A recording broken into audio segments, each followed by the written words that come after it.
71% of Democrats now say that this person should go to prison. Who is that person? Besides Donald Trump. I was going to say, only 70%. It can't be Trump. Yeah. Who? I believe I know the answer to this. Who is it? Elon Musk. Elon Musk. Elon freaking Musk. They now want to put Elon Musk in prison. The guy that saved the climate? Saved the climate. Single-handedly did more for climate than anybody else on the planet. Yes, dare I see it, even more than Al Gore. Wow. Yeah. The guy who invented the internet? Yeah, he did. Yeah. I will say, if you're looking at this honestly, with the left-wing calculus, right, it is impossible to disagree with that he's done more than anyone else. I mean, he basically took electric cars from nothing, when no one wanted them, no one had them, and built the world's largest car company out of it. Not to mention what he's done with SpaceX, which also has a massive climate motivation. Yeah. Not to mention what he did with, what is it, Solar City, the solar company, that, solar roofs and solar panels. I mean, how many conservatives do we know that either own Teslas or have solar on their house now, or both? Yeah, and not because of the conservative turn necessarily to Elon Musk, which is part of it lately, but because he was the first person that actually made it work. Yeah. Now, it's just so you know, so you don't get all down in the mouth when I say they want to put him in prison. You might say, "What's the logical question there?" 71% of Democrats want to put him in prison. The logical question is, why? What did he do? What's the crime? Yeah. No, it's actually 71% of Democrats now want to pass a law that puts him into prison. Oh. Yeah. So just when you thought it was bad, no, it's much worse. They want to retroactively put him in prison, not for a crime he committed, but for one they can make him commit, essentially. They are for a unidentified, nondescript law that would put him in prison. Wow! How far are you going to fall, Democrats, before you realize I might be on the wrong side? You now are for coming up with a law where the objective is put that guy in jail.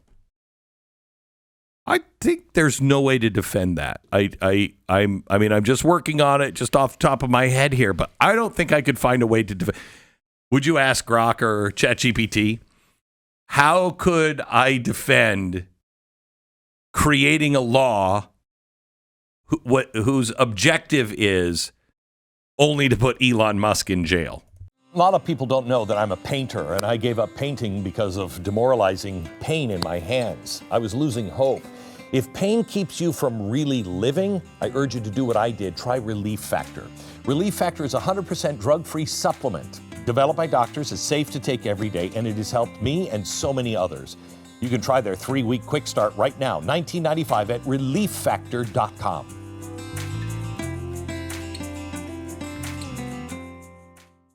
How would I defend I have to ask Grok that question. I can't. Yeah. Okay, give me a defense of a law that... of writing a law whose only objective is to put Elon Musk in jail. Let's see what Grok has to say, because I don't even think Grok could come up with it. Hopefully the answer is, I can't justify that. I'm going to get no, my Twitter account's going to get no reach after I type this sentence. But I'll watch. Anyway. I bet you it will come up with something. It plays fair with Elon Musk. It won't defend him. No, I know. I'm just saying some part of this algorithm's going to pick up. I'm trying to put Elon Musk in jail. Sure. Yeah. I'm not going to get any retweets for a month. Defending a law with the sole objective of jailing Elon Musk is a tough sell. But let's give it a shot by framing it in a way that might appeal to reason while acknowledging the obvious pitfalls. The argument hinges on principles of accountability, deterrence, and symbolic justice, though it's riddled with issues that might make it more of a thought experiment than a practical proposal. First, such a law could be pitched as a response to concentrated power. Musk's influence through wealth or control of companies like Tesla, SpaceX. That's how they'd have to do it. You'd have to go, well, no, it's about concentrated power. And that was not the question in the poll. That is not the question in the poll. Question in the poll is, would you support the designing of a law to put Elon Musk in jail. That is, again, this is why we harp on principles and foundations so much.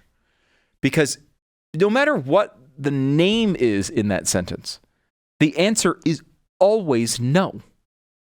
Like, the principle of the moment, you'd have to know that at the beginning, right? When you hear a sentence like that, you should reflexively say, absolutely not, regardless of who the person is. What winds up happening with a lot of people on the left, and I think it's a problem on the right to a lesser extent, is, do I like the name that it was mentioned?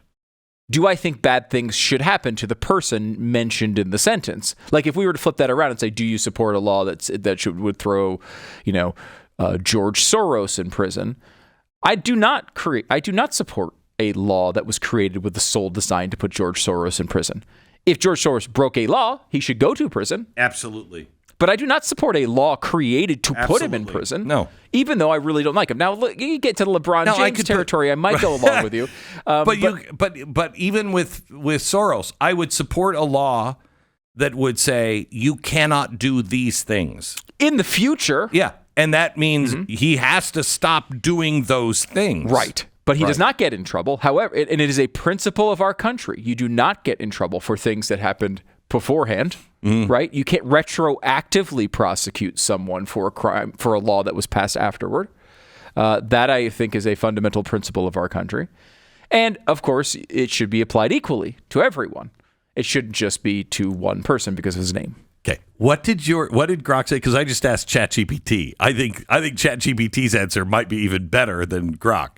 Now, Grok is Elon Musk's own company. Right, which is why. So what did it say at the beginning? What was the opening? It said, defending a law with the sole objective of jailing Elon Musk is a tough sell, but let's give it a shot by framing it in a way that may appeal to reason while acknowledging the obvious pitfalls. Listen to this. This is from ChatGPT. Okay.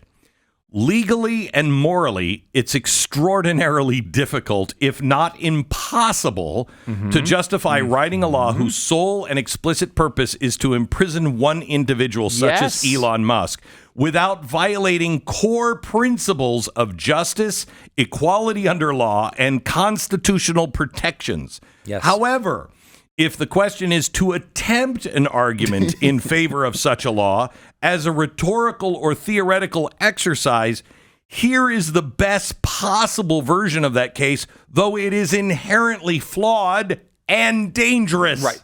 And that's... Listen to that. Good. You know why AI is giving that answer? Because unlike you, so far, unlike anybody of those 71% of Democrats who are like, yeah, I'd be for that, it's still using critical thinking.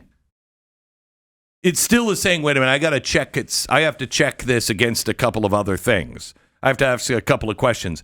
Is that right to do? Is that constitutional to do? Does that support liberty and justice and equality under the law? Or is this just a totalitarian state? If you don't ask those critical thinking questions, you're like, yeah, I don't like Elon Musk. Put him in prison. Get the guillotine out. I want blood. It'll be great. And by the way, I will say, what you just heard us do is literally happening inside the halls of Washington right now. One of the things that's interesting about these programs, which are very, very good at what they do, is there used to be a line where a politician came up with a crazy idea, right? And they would prop it up there and they would say, hey, they would go to their attorneys and say, could we do this? And the attorneys would typically say, no, of course not. You can't do that. Right. What's happening now is everyone's got kind of an attorney in a box. And they're going to it and they're saying, hey, give me the best case possible for this policy, which we all know is insane. And it is providing that best case. It's not. But listen to the best case. But they toss out all of the stuff you read already, right? And then they bring that to the American people and try to get it to catch on. It is happening. You've heard examples of this. One example I'll give you of this is the one that Joe Biden did right at the end of his presidency when he just declared the Equal Rights Amendment and passed. This is what they do. They go in there and they get some justification. It's not the justification, not the truth. It's a possible argument that could theoretically maybe be the truth, maybe.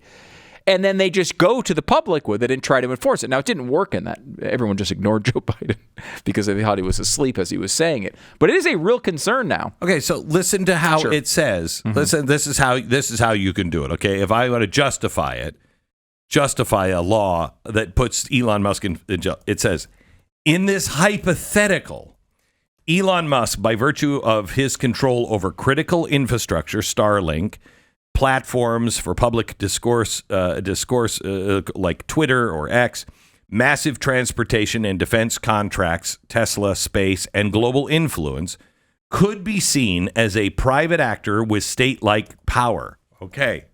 You're like, yeah. All right, then what about everyone else? Like, I don't know, George Soros. What about Jeff Bezos? What about anybody on your side? What about anybody? Once you cross this Rubicon, you don't go back. But anyway, could be seen as an actor with state-like power, but without state-level checks. If he repeatedly evades regulatory oversight or is found manipulating markets, weaponizing satellites in geopolitical conflicts, or undermining U.S. sovereignty through opaque foreign deals, Congress might argue that national interest justifies emergency action.